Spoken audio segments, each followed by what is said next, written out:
ठीक आहे. आपण सकाळच्या सेशनमध्ये पहिलं जे युनिट होतं तुमचं ते कंप्लीट केलेलं आहे. आपण दुसऱ्या युनिटला तुमच्या सुरू केलेलं होतं की मार्केट एंट्री स्ट्रॅटेजीज कुठल्या कुठल्या आहेत. त्याच्यातलं मार्केट एंट्री स्ट्रॅटेजीज काय आहे त्याची कॉन्सेप्ट फक्त बघितलेली होती आपण, बरोबर ना? ओके. आता याच्यातले ह्या युनिटमध्ये साधारणतः सगळे कॉन्सेप्ट आहेत. म्हणजे काय आहे, जॉईंट व्हेंचर काय आहे, फ्रँचाइज काय आहे, लायसन्सिंग काय आहे, अशा संदर्भातल्या सगळ्या कॉन्सेप्ट आहेत. तर दुसरी याच्यातली कॉन्सेप्ट आहे ती म्हणजे एक्सपोर्टिंग. एक्सपोर्टिंगचा अर्थ काय? Exporting is a selling products or services into another country. हा एक आहे की तुमच्या कंट्रीमधला जो काही प्रोडक्ट आहे, तुमचा जो प्रोडक्ट आहे तो प्रोडक्ट दुसऱ्या कंट्रीमध्ये विकणे, म्हणजे त्याला एक्सपोर्टिंग असं म्हटलं जातं. साधारणतः एक्सपोर्टशी संबंधित असणारी ही गोष्ट आहे. Exporting is a market entry strategy where a company sells its product or services to customer located in another country. This strategy allows businesses to expand their market each beyond their domestic borders. The most common form of entry modes to the market is export based method.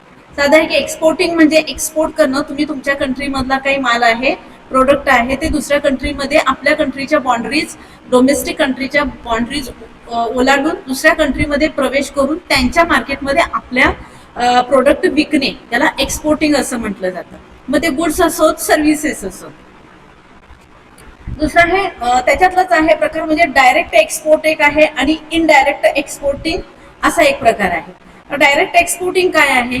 Is an activity in which a company is involved in selling its own product to a foreign market. म्हणजे direct ती विकत आहे, foreign मार्केटमध्ये export करत आहे, कुठलाही mediator याच्यामध्ये नाहीये. म्हणजे प्रत्यक्ष ती कंपनी तो बिझनेस मार्केटमध्ये उतरत आहे आणि डायरेक्ट एक्सपोर्ट करत आहे. For direct exporting the company has expert knowledge for conducting market research, export documentation and marketing. आता याच्यामध्ये इतकं महत्वाचं आहे की ज्यावेळी तुमचा मीडिएटर कुणीही नाहीये, तुम्ही तुमचा माल दुसऱ्या कंट्रीमध्ये देत असताना मीडिएटरची गरज नसते. तुम्ही जाणार असता, त्यासाठी तुम्हाला त्या कंट्रीचा पूर्णतः मार्केट सर्वे करावा लागतो, त्यांचं डॉक्युमेंटेशन व्यवस्थित पद्धतीने करावं लागतं, तुम्हाला मार्केटचं नॉलेज असावं लागतं आणि त्यानंतरच तुम्ही स्ट्रॅटेजी ठरवू शकता. याला डायरेक्ट एक्सपोर्टिंग असं म्हटलं जातं. And it in the direct export a company can perform it's either through it's own channel or the gather or target market intermediaries. Direct exporting is an approach used by the heterogeneous companies when their productivity level are very high to cover a fixed cost. आणि direct export त्याच company घेऊ शकतात ज्या इंटरमिडिएटरीज करू शकतात. Target market इंटरमिडिएटरीच्या स्वरूपात असतात आणि त्यांची ओन चॅनेल्स असतात. म्हणजे त्यांच्या प्रोडक्टचं मार्केटिंग चॅनेल्स वेगळे असतात, ते स्वतःच्या पायावर स्वतः उभारलेले असतात, स्वतःचं डॉक्युमेंटेशन डिपार्टमेंट वेगळं असतं, रिसर्च डिपार्टमेंट त्यांचं वेगळं असतं, किंवा फायनान्स डिपार्टमेंट एकदम इंडिपेंडंट असतं. अशा ठिकाणी ज्यांची प्रोडक्टिव्हिटी लेवल हाय आहे आणि ज्यांच्या प्रोडक्टचं कॉस्ट हे फिक्स ठरलेलं असतं, त्याच कंपन्या इंटरनॅशनल मार्केटमध्ये डायरेक्ट एक्सपोर्ट करू शकतात. इनडायरेक्ट एक्सपोर्टमध्ये काय आहे? It is a form of export when a company is not directly involved in the international activity. On the other hand, it performs the activity through intermediaries. म्हणजे ती direct उतरत नाहीये त्या मार्केटमध्ये, तर कोणीतरी एक मीडिएटर आहे. एक मीडिएटर म्हणून कुठला तर एजंट असू शकतो, किंवा कोणती तर कंपनी असू शकते, किंवा कुठली तर एजन्सी असू शकते. म्हणजे त्या इंटरमिडिएटरीच्या माध्यमातून ती कंपनी इंटरनॅशनल मार्केटमध्ये उतरत असते. एक्सपोर्ट इंटरमिडिएटरीज ऍक्ट मिडलमॅन म्हणून तो काम करत असतो. Role in international business. In other words they act as a linked between organizations. म्हणजे हा जो इंटरमिडिएटरी असतो तो दोन्ही कंपनीमध्ये, दोन्ही कंट्रीमध्ये आणि कंट्रीमधल्या ज्या काही इकडून तिकडे घेण्यासाठीच्या ज्या काही पॉलिसीज ठरलेल्या असतात, देणं घेणं ठरलेलं असतं, त्या संदर्भातल्या सगळ्या ज्या काही नॉलेज किंवा डॉक्युमेंटेशन किंवा रिसर्च हे करण्याचं काम ती प्रत्यक्ष कंपनी करत नाहीये, तर त्या इंटरमिडिएटरच्या माध्यमातून त्या सगळ्या गोष्टी होत असतात. Indirect export is associated with lower level of risk, control and resource involved as a compared to direct export. Risk आहे ती कमी आहे, इकडं मात्र रिस्क जास्त आहे, इथं मात्र रिस्क आहे, मात्र त्याची लेवल जी आहे ती मात्र कमी आहे. Indirect form of export mainly takes place when the company does not have a ability to perform export by own resource like human and financial resources. त्याच वेळी कंपनी त्या मार्केटमध्ये उतरू शकते असं म्हणता येईल आपल्याला की जिच्याकडे ह्युमन रिसोर्स सफिशियंट नाहीये किंवा फायनान्शियल रिसोर्सेस सफिशियंट नाहीये किंवा तेवढे कॅलिबर नाहीयेत किंवा तेवढ्या लेवलचं नसतं, त्यावेळी मात्र अशा कंपनी इंटरमिडिएटरची हेल्प घेऊन त्या इंटरनॅशनल मार्केटमध्ये उतरू शकतात. त्याला इनडायरेक्ट एक्सपोर्टिंग असं म्हटलं जातं. पुढचं आहे लायसन्सिंग. लायसन्सिंग हा प्रकार काय आहे? A company takes another company to use its intellectual property. पहिला आहे की तुम्ही फर्स्ट सेकंड सेम मध्ये बघितलं असं की IPR काही इंटेलेक्च्युअल प्रॉपर्टी राईट आहेत. ह्याच्यामध्ये काय केलं जातं की एक कंपनी दुसऱ्या कंपनीचे सगळ्या इंटेलेक्च्युअल प्रॉपर्टी राईट्स जे असतात ते घेते, such as patent, trademark and technology. For म्हणजे एखाद्या कंपनीचे जे काही त्या कंपनीनं त्या ओन कंपनीनं तिचे जे पर्टिक्युलर राईट्स आहेत किंवा तिचे पॅटंट, ट्रेडमार्क किंवा टेक्नॉलॉजी आहे ते सगळं दुसरी एखादी कंपनी घेते. कशासाठी घेते? तर for specified periods and within certain geographical boundaries. The licensee pays royalties to the licensor in exchange for their resources. Licensee कोण असतो? तर ज्यानं ते IP घेतलेले असतात म्हणजे इंटेलेक्च्युअल प्रॉपर्टी राईट ज्याने घेतलेले असतात तो माणूस, तो कुणाला पे करत असतो? तर लायसन्सर्स, ज्याचे मूळचे अधिकार असतात, जो इंटेलेक्च्युअल प्रॉपर्टी राईटच्या अंतर्गत ज्याला मूळचे अधिकार मिळालेले असतात तो व्यक्ती लायसन्सीला त्याचे अथॉरिटी, त्याचे अधिकार देत असतो आणि मग त्यानं ते अधिकार दिलेल्याच्या बदल्याला काही पे मूळच्या व्यक्तीला करणं अपेक्षित असतं.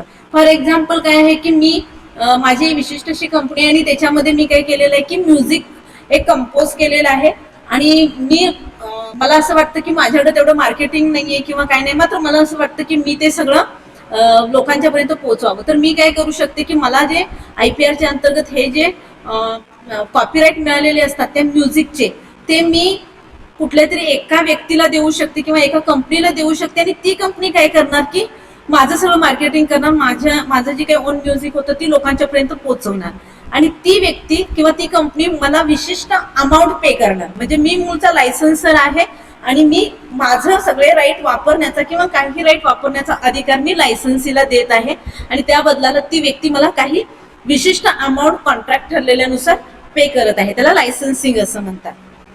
Licensing is an agreement of international activity in which the permission is given by the owner to a foreign company in the form of contract. मी म्हटलं त्या पद्धतीनं कॉन्ट्रॅक्ट केलं जातं आणि त्या पद्धतीनं किती द्यायचे तुम्हाला पेमेंट, मग ते ऍडव्हान्स पेमेंट असो किंवा सगळं पेमेंट असो, पण त्याची रॉयल्टी मी त्यांनाच देत असते. त्यांनी सगळं काम करावं आणि त्यातला विशिष्ट अमाऊंट माझ्याकडं द्यावा. हा IPRच्या अंतर्गत एक लायसन्सिंगचा ट्रेंड म्हणून आपण इंटरनॅशनल मार्केटमध्ये वापरू शकतो.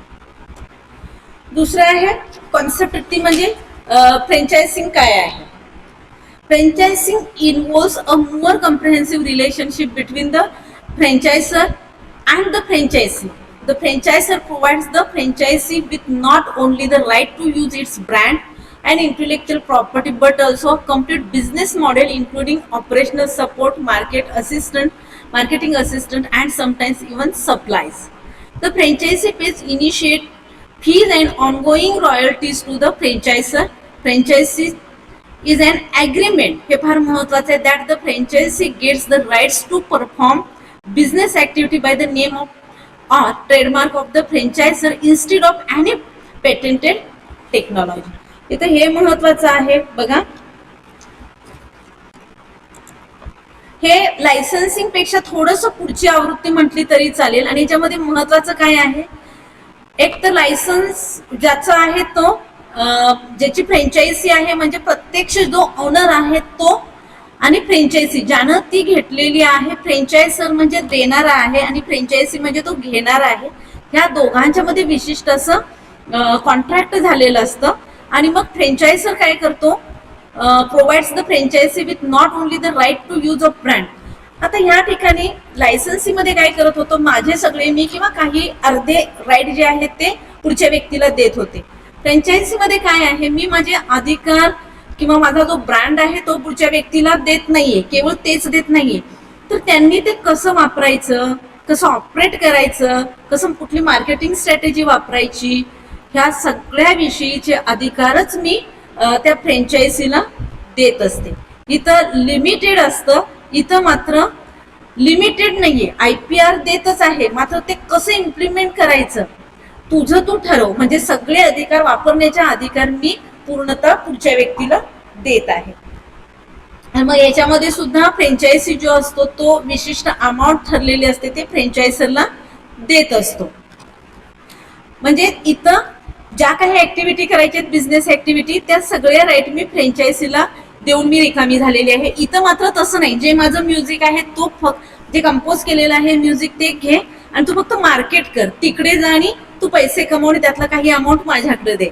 इथं मात्र ते काही नाहीये. मी जे म्युझिक दिलेलं आहे त्याच्यामध्ये मॉडिफिकेशन करायचा, त्या मॉडेलमध्ये मूळच्या काही बदल करायचा, किंवा अजून तुला दुसरं तुला वाटतं की तू तुझ्या पद्धतीनं परत तुझ्या हाताखाली कोणीतरी इंटरमिडिएटर घेऊन काम करायचं असेल तर ते तुझं तू ठरव. हे फ्रँचायझिंग मध्ये असतं. पुढचं आहे the strategic alliances. The strategic alliances is an agreement between firms to do business together in ways that go beyond normal company to company dealing but falls short of the merger or a full partnership. The strategic alliances are an important mode of entry for both small and multinational companies. The strategic alliances means the partnership of two or more companies that work in the same direction to achieve mutual strategic target. Strategic alliances मध्ये एक partnership आहे. आपल्याला आधी पण आपण बघितलं की partnership firm कशी असते, दोन किंवा दोनपेक्षा जास्त व्यक्ती एकत्र येतात आणि विशिष्ट अमाऊंट इन्व्हेस्ट करतात आणि कुठलं तरी प्रोडक्शन सुरू करतात. लॉस झाला तर दोघांचा, प्रॉफिट झाला तर दोघांचा. तशा पद्धतीचं हे एक स्ट्रॅटेजिक अलायन्सेस असतं ज्याच्यामध्ये दोन किंवा जास्त कंपनी एकत्र येतात, ज्यांचं एम एकच असतं, पण तिथं पोहोचण्यासाठी एकानं जाण्यापेक्षा दोघांनी मिळून तिथं गेलं तर दोघांनाही प्रॉफिटमध्ये जाऊ शकतं. म्युच्युअल अंडरस्टँडिंगनं ते जे टार्गेट आहे ते प्राप्त केलं जातं. त्याला स्ट्रॅटेजिक अलायन्सेस असं म्हटलं जातं. पुढची जी कॉन्सेप्ट आहे ती म्हणजे कॉन्ट्रॅक्ट मॅन्युफॅक्चरिंग काय आहे. त्याचा मिनिंग असं आहे की contract manufacturing means a company agreed with another company to produce components or products over a specific timeline. This is an outsourcing at manufacturing level and employees level. Contract मॅन्युफॅक्चरिंगचा अर्थ आहे साधा की मी विशिष्ट तुला कॉन्ट्रॅक्ट दिलेला आहे आणि त्या विशिष्ट कॉन्ट्रॅक्ट दिल्यानंतर त्याच्यामध्ये मग ते प्रोडक्ट किंवा त्याचे कुठले कंपोनंट्स डिझाईन करायचे आहेत, प्रोडक्ट करायचे आहेत, ते तुझं काम आहे. मात्र इथं स्पेसिफिक टाइमलाईन दिलेली आहे, म्हणजे त्या वेळेमध्ये तू ते प्रोडक्ट मला पोचवणे ह्या संदर्भाचं जे काही कॉन्ट्रॅक्ट असतं त्याला कॉन्ट्रॅक्ट मॅन्युफॅक्चरिंग असं म्हटलं जातं. मग याच्यामध्ये एम्प्लॉई लेवल किंवा मॅन्युफॅक्चरिंग लेवल हे त्यांनी ठरवायचे असते. अर्थ इतकाच आहे की एखादं प्रोडक्ट निर्माण करण्यासाठी किंवा प्रोडक्ट करण्यासाठी स्पेसिफिक टाइमलाईन मध्ये एखादी कंपनी दुसऱ्या कंपनीला कॉन्ट्रॅक्ट देते, म्हणजे दुसऱ्या कंपनीशी डील करते. आता हे मॅन्युफॅक्चरिंग, कॉन्ट्रॅक्ट मॅन्युफॅक्चरिंगचे काही टाईप आहे, ज्याच्यामध्ये पहिला आहे तो म्हणजे private label manufacturing, individual components manufacturing आणि लेबर और सर्व्हिस सब कॉन्ट्रॅक्टिंग. पहिल्यामध्ये प्रायव्हेट लेवल मॅन्युफॅक्चरिंग मध्ये काय असतं, कम्प्लिटली फिनिश्ड प्रोडक्ट मॅन्युफॅक्चर केलं जातं. म्हणजे जे काही तुम्ही कॉन्ट्रॅक्ट दुसऱ्या कंपनीकडून घेतलेलं असतं त्याच्यामध्ये कम्प्लिटली फिनिश प्रोडक्ट असतं. जसं की मोबाईल आहे, for the use to customer झालेला आहे, मोबाईल रेडी आहे तर तोच मी कुणाला तर सप्लाय करत आहे, ज्यांनी माझ्याकडे डिमांड केलेली आहे, ज्यांनी मला कॉन्ट्रॅक्ट दिलेले आहे. त्याच्यामध्ये मी परत चार्जर एकाकडून घे किंवा अजून काय घे, काही नाही. म्हणजे फिनिश्ड प्रोडक्टच्या संदर्भातलं एखादं कॉन्ट्रॅक्ट असेल तर त्याला प्रायव्हेट लेवल मॅन्युफॅक्चरिंग म्हटलं जातं. दुसरं जे म्हणजे पूर्ण प्रोडक्ट एकाच कंपनीतून प्रोड्यूस व्हावं आणि ते विशिष्ट टाइमलाईन मध्ये व्हावं असं कॉन्ट्रॅक्ट. दुसरं इंडिव्हिज्युअल कंपोनंट मॅन्युफॅक्चरिंग. याच्यामध्ये असं आहे की contract manufacturing is only responsible for making one components, जो component that will become a part of final product.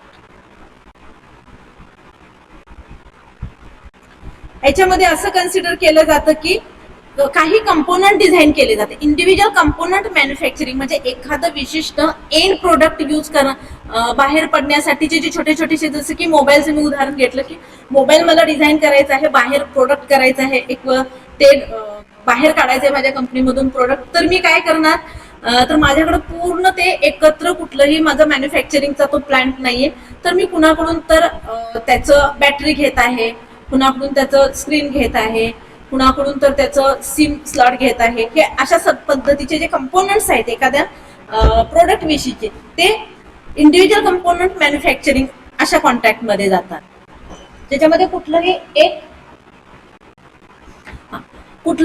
एक असं प्रोडक्ट बाहेर येत नाहीये. तर एक प्रोडक्ट बाहेर येण्यासाठी मला वेगवेगळ्या कंपनीकडून छोटे छोटेसे कंपोनंट्स कलेक्ट करावे लागतात.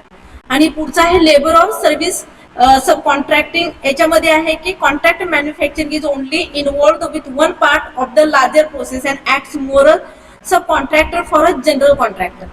याचा अर्थ असा आहे की एक मोठं सर्व्हिस सब कॉन्ट्रॅक्टर असतात, म्हणजे तुम्हाला त्या मोबाईलच्या याच्यासाठी, मोबाईल डेव्हलप करण्यासाठी किंवा मोबाईलचं प्रोडक्ट बाहेर काढण्यासाठी तुम्हाला परत कुठल्या तरी वेगळ्या कंपन्यांशी सब कॉन्ट्रॅक्टिंग करावं लागतं,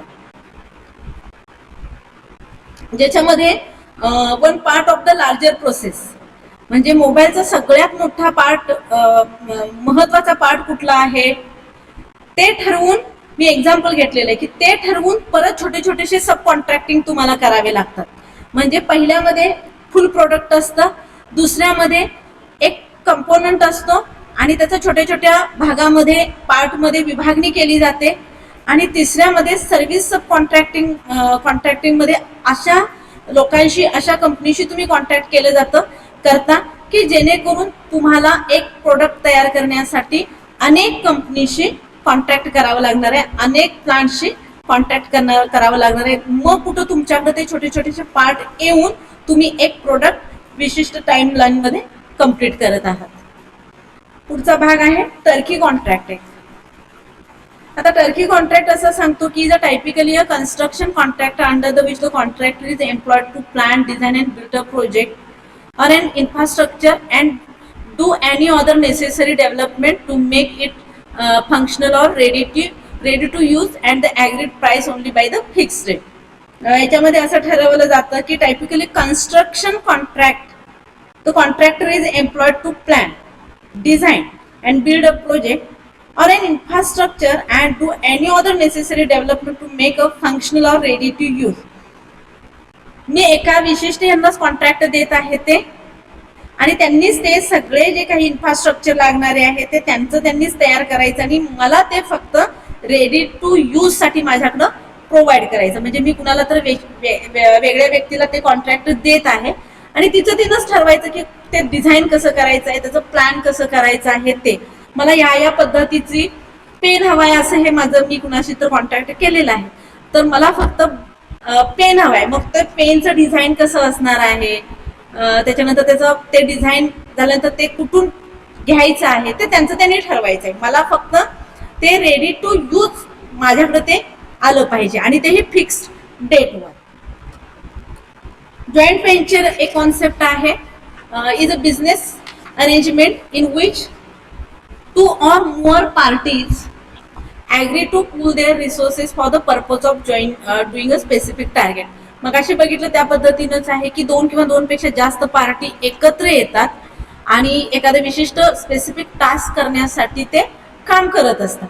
मग याच्यामध्ये पण प्रॉफिट, लॉस किंवा कॉस्ट जी द्यायची आहे ती जॉईंट व्हेंचरच्या अनुषंगाने ते प्रत्येकाला प्रॉफिट झाला जेवढे पार्टिसिपंट आहेत त्यांना मिळेल, लॉस झाला तेवढं त्यांनी पे करणं अपेक्षित आहे. आता causes or benefits of joint venture. तर जॉईंट व्हेंचर करायचं का, टू इन्फ्लुएन्स रिसोर्सेस. तुमच्याकडे जर काही रिसोर्सेस कमी असेल आणि तुम्ही फार काही मार्केटमध्ये उतरायचे, तुमच्याकडं रिसोर्सेस नाही आहेत किंवा तुम्ही इकॉनॉमिकली स्टेबल नाही आहात, अशा वेळी तुम्ही इन्फ्लुएन्स रिसोर्स करण्यासाठी जॉईंट व्हेंचर करू शकता. इथे लॉस झाला तरी सगळ्यात आहे, प्रॉफिट झाला तरी सगळ्यात आहे. रिड्यूस कॉस्ट करण्यासाठी तुम्ही एकट्याने एखादं प्रोडक्ट डिझाईन केलं, डेव्हलप केलं, मार्केटिंगसाठी आहेत, पण याच्यासाठी जी कॉस्ट आहे ती तुम्हाला परवडणारी नसेल, आणि जर का दुसऱ्यांचं तुम्ही हेल्प घेऊन ते करत असाल तर पर युनिट त्याची कॉस्ट पण कमी केली जाते. त्यामुळे तुम्हाला ट्रान्सपोर्टेशनला जरी जास्त पैसा गेला तरी पण ते काही हरकत नाही, कारण तुम्ही मूळचेच जॉईंट मध्ये काम करत आहात, जॉईंटली काम करत आहात. त्यामुळे कॉस्ट सुद्धा रिड्यूस होऊ शकते. त्याच्यानंतर म्हणजे इथं कॉस्ट रिडक्शन साठी काय करू, अजून एक एक्झाम्पल घेऊ शकते की जे तुमच्याकडं एखादी विशिष्ट टेक्नॉलॉजी नाहीये आणि ती दुसऱ्या कंपनीकडे आहे, तर तुम्ही त्या कंपनीशी कॉन्टॅक्ट करून ते जर का तुमच्याकडे घेतलं तर मूळची तुमची ह्युमन रिसोर्सवर जी जास्त एनर्जी खर्च होणार होती ती टेक्नॉलॉजीवर होईल आणि ऑटोमॅटिक त्या कंपनीची कॉस्ट सुद्धा कमी होईल. टू कंबाईन द एक्सपर्टाईज, तुम्ही आणि तुमच्या कंपनी ज्यांच्याशी कॉन्टॅक्ट केले त्या कंपनीमधलं एक्सपर्टाईज एकत्र येऊन काहीतरी इनोव्हेशन चांगलं काम करू शकता. टू एंटर फॉरेन मार्केट्स, आणि इथं मात्र तुमचं डॉक्युमेंटेशन, त्यांचं डॉक्युमेंटेशन, दोघांचा रिसर्च सर्वे जो आहे, ऑब्झर्वेशन आहे, डेटा इंटरप्रिटेशन जे आहे त्याचा विचार करून तुम्ही नेटवर्क डिझाईन करू शकता. त्या नेटवर्कचा वापर करून फॉरेन मार्केटमध्ये सुद्धा तुम्ही उतरू शकता. पुढची कॉन्सेप्ट आहे merger and acquisitions, M&A. A merger describes the two firms approximately the same size, the joint forces to make forward as a single new entity rather than their remain separately owned or operated, and this action is known as a merger of equal. For example, both Maruti and Suzuki ceased to exist when two firms merged and the new company. Merger म्हणजे काय की एक company दुसऱ्या कंपनीमध्ये पूर्णतः समाविष्ट होते आणि तिसरीच कुठली तरी कंपनी निर्माण होते. जसे की मारुती आणि सुझुकीचं परत ब्रँड आला की मारुती सुझुकी असा. म्हणजे दोन फर्म एकत्र येतात आणि तिसरीच कुठली तरी जेव्हा एंटिटी निर्माण होते आणि ती वेगळंच प्रोडक्ट डिझाईन करून मार्केटिंग मध्ये उतरते, त्यावेळी ते मर्जर म्हटलं जातं. म्हणजे मर्ज होणं, दुसऱ्यामध्ये एकमेकामध्ये समाविष्ट होणे आणि तिसरंच प्रोडक्ट निर्माण करणे. त्यानंतर when one company takes over another and establishes itself as a new owner, आणि दोन्ही कंपनी एकत्र आल्यानंतर जेव्हा तिसरीच कंपनी तयार होते त्यावेळी त्याचा ओनर सुद्धा कोणीतरी वेगळाच असू शकतो.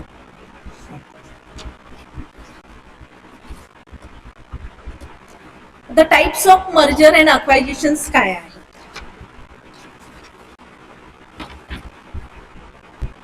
मर्जरची कॉन्सेप्ट आपण बघितली. त्याचे मर्जर अक्वायजिशनचं एक राहिलेलं आहे. अक्वायजिशन म्हणजे काय आहे? In a simple acquisition, acquiring company obtains the majority stake in the acquired firm which does not change its name and alter its organizational structure. अक्वायजिशन मध्ये, मर्जर मध्ये पूर्णतः दोन्ही एकत्र येऊन तिसरं काही तर निर्माण होतं, पण अक्वायजिशन मध्ये तसं काही होत नाही. एक कंपनी दुसऱ्या कंपनीला ओव्हरकम करत असते. हा इथं महत्वाचा फरक आहे. म्हणजे एक कंपनी पूर्णतः दुसऱ्या, when one company takes over another and establishes itself as a new owner, it is called a acquisition. म्हणजे एका कंपनीनं दुसरी कंपनी पूर्णतः आपल्या ताब्यात घेणं आणि दुसराच कोणीतरी ओनर तयार होणं, त्याला अक्वायजिशन असं म्हटलं जातं. तिसरं आहे कन्सोलिडेशन्स. कन्सोलिडेशन्स ही एक creates a new company by combining core businesses and abandoning the old operate structure. याच्यामध्ये मात्र न्यू कंपनी अशी डिझाईन केली जाते ज्याच्यामध्ये जुनी एखादं स्ट्रक्चर असेल एखाद्या कंपनीचं किंवा स्ट्रक्चर मूळताच तितकं इंटरनॅशनल मार्केटमध्ये उतरण्यासारखं नसेल, तर एक कन्सोलिडेशन मध्ये एक नवीनच कंपनी निर्माण केली जाते. टेंडर ऑफर्स मध्ये, टेंडर ऑफर हे एक त्याचा टाईप आहे ज्याच्यामध्ये काय असतं की one company offers to purchase the outstanding stock of the other firm at the specific price rather than the market price. Tender offer मध्ये मी माझ्या कंपनीचं विशिष्ट किंवा एखादी कंपनी आपल्या कंपनीचं विशिष्ट काही स्टॉक आहे ते विकण्यासाठी किंवा ते दुसऱ्यांनी खरेदी करण्यासाठी मी ऑफर करत आहे. आणि तेही ऑफर कसं करत आहे तर मार्केट प्राइस पेक्षा सुद्धा वेगळ्या प्राइसनं ते मी, म्हणजे एकंदरीत तुम्ही ऑफर करत आहात. टेंडर ऑफर म्हणजे तुम्ही काहीतरी दुसऱ्या व्यक्तीला घ्या ह्याच्यासाठी देऊ करत आहात. पुढचं आहे अक्वायजिशन ऑफ असेट्स. ह्याच्यामध्ये असेट्स आहेत. One company directly acquires the assets of the another company. म्हणजे कुठलंही ऑफर केलेली जात नाही, डायरेक्टली ते अक्वायर करते the company whose assets are being acquired must obtain approval from the stakeholder. जेव्हा एक कंपनी दुसऱ्या कंपनीचे काही असेट्स जे आहेत ते अक्वायर कुठल्याही लिलाव किंवा कुठलाही टेंडर किंवा कुठलाही ऑफर न करता डायरेक्टली असेट करते, आणि अशा वेळी मात्र मूळची जी कंपनी आहे तिच्या स्टेक होल्डर्स कडून म्हणजे त्याचे शेअर होल्डर्स असतील, त्याचे जे काही भागधारक आहेत त्यांच्याकडून तुम्हाला अप्रुव्हल घ्यावं लागतं, असेट्स घेतले जातात. पुढचं आहे मॅनेजमेंट अक्वायझिशन.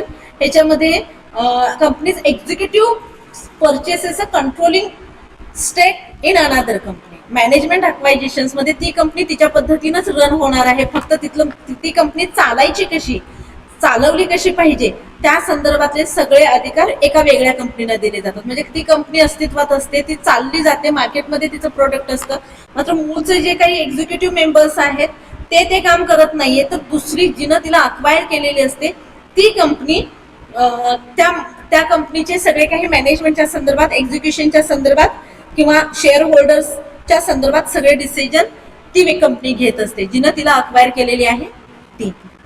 स्ट्रक्चर ऑफ मर्जर्स इथे दिलेले आहेत. Horizontal merger, vertical merger,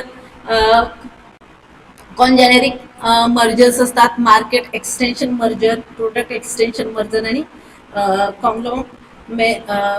कॉंग्लोमेरेशन merger. ह्याच्यामध्ये ह्या 3 आहेत. सगळ्यामध्ये 2 कंपनीज असतात. हॉरिझॉन्टल मध्ये, व्हर्टिकल मध्ये सप्लायर अँड कंपनी असते. कॉन्जेनेरल मध्ये 2 बिझनेसमन असतात. मार्केटमध्ये 2 कंपनी असतात. म्हणजे हे सगळं तुम्ही वाचून घ्या, सोपी कॉन्सेप्ट आहे ती.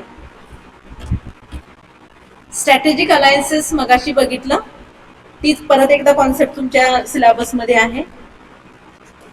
2 कंपनी इंडिपेंडेंट आहेत आणि काहीतरी काम करण्यासाठी एखादं विशिष्ट म्युच्युअल अंडरस्टँडिंग त्या दोघी एकत्र येत आहेत आणि बिझनेस रन करत आहेत त्यावेळी.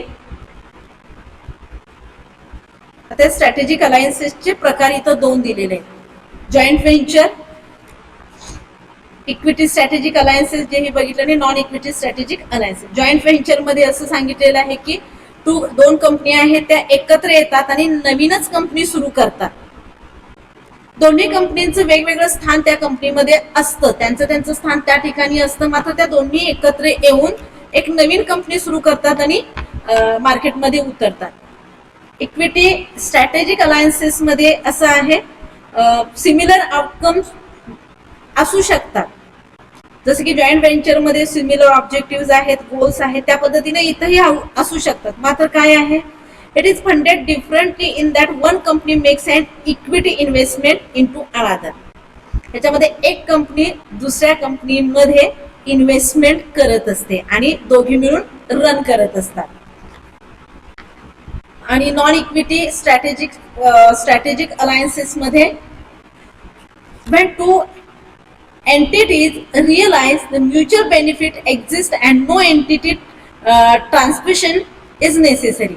जे इक्विटी स्ट्रॅटेजिक अलायन्सेस मध्ये एक कंपनी काय करत असते, अँड इक्विटी इन्व्हेस्टमेंट करत असते, तसं नॉन इक्विटी इन्व्हेस्टमेंट मध्ये किंवा नॉन इक्विटी स्ट्रॅटेजिक अलायन्सेस मध्ये तसे काही इन्व्हेस्टमेंट असं नसतं, तर म्युच्युअली अंडरस्टँडिंग याच्यामध्ये म्युच्युअली बेनिफिट्स दोघांनाही व्हावा, म्हणजे जरी तिनं इन्व्हेस्ट केले नसले तरी दोघींनाही फायदा व्हावा याच्यासाठी non equity strategic alliances. Equity, आता नाव जरी इक्विटी असेल तर त्याचं आतलं काम आहे ते वेगळं आहे, ज्याच्यामध्ये एक कंपनी इन्व्हेस्ट करत असते दुसऱ्या कंपनीमध्ये आणि फायदा दोघे मिळून घेत असतात. नॉन इक्विटी स्ट्रॅटेजिक अलायन्सेस मध्ये तिनं जरी इन्व्हेस्ट केलं किंवा नाही केलं तर फारसा फरक पडत नाहीये.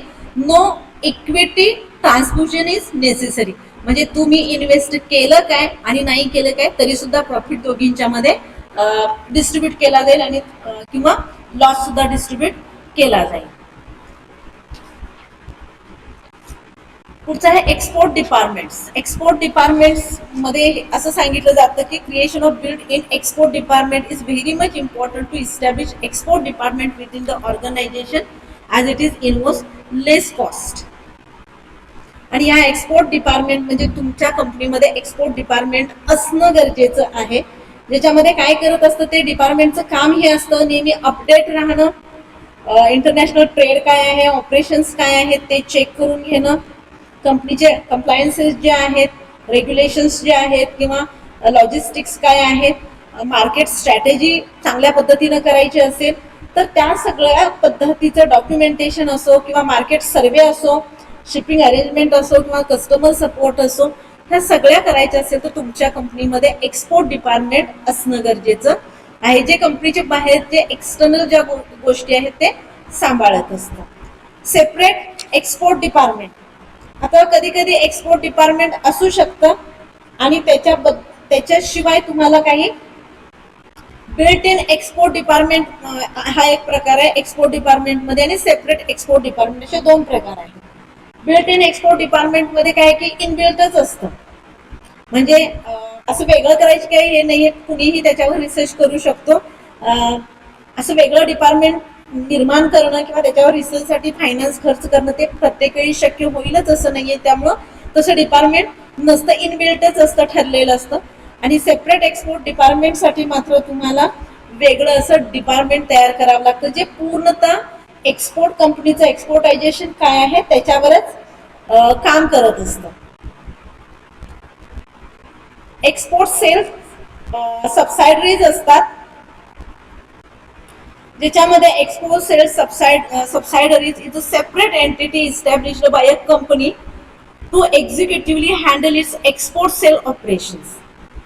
म्हणजेच एखाद्या कंपनीनं स्वतंत्र असं एक्सपोर्ट सेल डिझाईन करू शकते ते, ज्याच्या माध्यमातून ती पूर्णतः एक्सपोर्ट विकायचं कसं, कुठं कुठं विकायचं, कुठल्या कंट्रीमध्ये विकायचं, किती किमतीनं विकायचं, त्या संदर्भातले सगळे सेलिंगच्या बाबतीत फक्त हे जे डिपार्टमेंट आहे एक्सपोर्ट डिपार्टमेंट हे एक्सपोर्टच्या संदर्भात डिसिजन घेत असतं. मग ते एक्सपोर्टचे रूल्स रेग्युलेशन, कुठं द्यायचं आहे, कसं द्यायचं आहे, कुठला करार करायचा आहे, कुणाशी करार करायचा आहे, हे सगळं हे बघतं. मात्र सेल्स सबसायडरीज मात्र हे असं डिपार्टमेंट आहे ते केवळ सेलच्या बाबतीत विचार करत असतं. मग सेलच्या बाबत म्हणजे याच्यामध्ये डेडिकेटेड प्रेझेंट फॉरेन मार्केट काय आहे, कस्टमर कुठला असणार आहे, रेग्युलेशन्स कुठले असणार आहेत, म्हणजे केवळ सेलच्या बाबतीत, विकायच्या बाबत, विक्रीच्या बाबत ते डिसिजन घेणार असतं. इंटरनॅशनल डिव्हिजन एक असते, प्रत्येक कंपनीनं इंटरनॅशनल डिव्हिजन इस्टॅब्लिश करणं, त्याच्यामध्ये मार्केटिंग, डिस्ट्रीब्युशन किंवा लॉजिस्टिक्स किंवा सेल्सच्या प्लॅनिंगच्या विषयी ते इंटरनॅशनल डिव्हिजन काम करू शकते. तर कॉम्बिनेशन एक्सपोर्ट मॅनेजर्स असतात, ज्याच्यामध्ये to establish an export department of their own may not be possible for small companies. जर का मोठ्या कंपनीमध्ये अशी मोठमोठे डिपार्टमेंट असं काही उघडणं किंवा असं ज्यावेळी शक्य नसतं त्यावेळी तुम्ही कॉम्बिनेशन एक्सपोर्ट मॅनेजर्स करू शकता. They can depend upon the service of combination export manager for carrying out the export operation. इतकं मग तीच व्यक्ती असे काही मेथड ठरवू शकते, एक्सपोर्टच्या बाबत ते डिसिजन घेऊ शकते. कधी कधी दोन किंवा दोनपेक्षा जास्त फर्म एकत्र येऊन सुद्धा एक मॅनेजर निवडू शकते, जो दोन्ही कंपनीच्या बाबत किंवा ज्या कंपनी आहेत कॉन्ट्रॅक्टमध्ये त्या कंपनीच्या बाबत एक्सपोर्टचा डिसिजन ती इंटरनॅशनल मार्केटमध्ये उतरण्यासाठी घेऊ शकते. त्याला कॉम्बिनेशन एक्सपोर्ट मॅनेजर असं म्हटलं जातं. आता जॉईंट मार्केट ग्रुप्स काय आहेत? Joint marketing groups involves the joint efforts of the manufacturers to cultivate foreign market, and it is formed by exporters of the similar or close related product. एकच इथं फार महत्वाची गोष्ट आहे की ज्यांचं प्रोडक्ट सिमिलर असं क्लोजली एकमेकांशी रिलेटेड असतं ते प्रत्येकानं त्याच्यावर इन्व्हेस्ट करण्यापेक्षा अशा कंपन्या अशी एंटिटी आहे ती एकत्र येते, कायमस्वरूपी किंवा ॲडॉक बेसवरती एकत्र येते आणि मार्केटिंगचं काम करत असते. म्हणजे सेमच प्रोडक्ट आहे, तीही कंपनी तेच प्रोडक्ट करते, मीही तेच करते आणि आमच्या दोघींचं प्रोडक्ट एकदम क्लोजली रिलेटेड आहे, तर मी कशाला मार्केटिंगवर इन्व्हेस्ट करू किंवा ती कशाला करू, दोघींचाही पैसा खर्च होणार, ते दोघी एकत्र येऊन दोघींचं एकदम असं आम्ही मार्केटिंग करू. त्याला जॉईंट मार्केटिंग ग्रुप्स असं म्हटलं जातं. आणि पुढचा लास्टचा मुद्दा आहे तो म्हणजे ग्लोबल ऑर्गनायझेशन एक आहे. A global organization is a company or entity that operates in multiple countries around the world. It helps for conducting business on an international level. Such organizations have a occurrence in various regions with many offices, facilities or subsidiaries in different countries. Global organisation मध्ये तुमची जी company आहे ती multi countries मध्ये विभागलेली आहे, कुठल्याही 2 किंवा 3 मध्ये नाही, तर ते अनेक नंबर मध्ये ती तुमची कंपनी किंवा तुमची एंटिटी ऑपरेट मध्ये आहे. म्हणजे तिचे प्रोडक्ट खूप ठिकाणी, अगदी जगाच्या ग्लोबलचा अर्थच आहे की जागतिक पातळीवर त्या कंपनीचे प्रोडक्ट विकले जात आहेत, लोकांची त्याच्यासाठी डिमांड आहे किंवा तिचे कस्टमर्स आहेत आणि इंटरनॅशनल लेवलला ती कंपनी काम करत आहे. आणि मग ह्याच्यामध्ये ज्यावेळी अशी कंपनी ग्लोबल ऑर्गनायझेशन असतं ज्याच्यामध्ये अनेक ऑफिसर्स पण असू शकतात आणि ती कंपनी ते ग्लोबल ऑर्गनायझेशन वेगवेगळ्या फॅसिलिटीज पण देऊ शकते, तर तिच्या सबसायडरीज पण असतात आणि त्याही डिफरंट कंट्रीमध्येच असतात. आता ग्लोबल ऑर्गनायझेशनचे बघा फॅसिलिटीज हा शब्द ज्यावेळी उच्चारतो किंवा ऑफिसर्स असेल, म्हणजे एक कंपनी कुठलंही एकच ट्रेडिंग किंवा सर्व्हिसेसच करते असं नाही, तर एखादी ऑर्गनायझेशन मे बी ट्रेडिंग पण करत असते, मे बी मॅन्युफॅक्चरिंग पण करत असते, मे बी सर्व्हिस पण करत असते. म्हणजे हे वेगवेगळ्या फॅसिलिटी ती लोकांना प्रोव्हाइड करत असते. त्याला ग्लोबल ऑर्गनायझेशन म्हणत असतं. म्हणजे ऑर्गनायझेशनचा अर्थच आहे की वेगवेगळ्या पद्धतीचे वेगवेगळ्या प्रकारच्या प्रोडक्ट निर्माण करणाऱ्या किंवा सर्व्हिस किंवा ट्रेडिंग करणाऱ्या कंपन्या एकत्र येऊन काम करत असतात आणि खास करून ह्या गुड्स आणि सर्व्हिसेसवर जास्त भर देत असतात. असं ग्लोबल ऑर्गनायझेशन ठरलेलं असतं. जे जॉईंट मार्केट ग्रुपमध्ये सेम प्रोडक्ट आहे, सिमिलॅरिटी पण आहे, क्लोजली रिलेटेड आहे, पण ग्लोबल ऑर्गनायझेशन मध्ये तसं काही दिलेलं नाही. म्हणजे सेम प्रोडक्ट आहे, सिमिलर आहे नाही, तर जे कॉन्ट्रॅक्ट मध्ये बसतात किंवा ज्यांना असं वाटतं की ह्या कंपनीशी आपण कॉन्ट्रॅक्ट करावं किंवा असं वाटतं की आपण 2-3 कंपनींनी मिळून एकत्र यावं, ज्याच्यामध्ये आपल्या दोघांचाही किंवा जास्त ऑर्गनायझेशनचा फायदा होऊ शकतो, तर अशा कंपनी एकत्र येऊन काम करू शकतात. आणि सध्या ग्लोबल ऑर्गनायझेशन जास्त वापरलं जातं, ज्याच्यामध्ये कल्चर डिफरन्सेस असतात, डायनॅमिक मार्केट आहे, वर्कफोर्स डायनॅमिक आहेत, वेगवेगळे एन्व्हायरमेंटल फॅक्टर्स आहेत किंवा रिस्टंट फॅक्टर्स आहेत का पुलअप किंवा पुशअप फॅक्टर्स आहेत, याचा ज्यावेळी विचार करतो त्यावेळी तुम्हाला हायली इंटरकनेक्टेड व्हावं लागतं आणि ग्लोबल ऑर्गनायझेशन मध्ये पोचावं लागतं. हा साधारणतः तुमच्या विषयाचा ओव्हरव्ह्यू आहे. तुम्हाला सेल्फ स्टडी पण करावा लागेल. बेसिक कॉन्सेप्ट काय आहेत त्या मी तुम्हाला इथे सांगितल्या.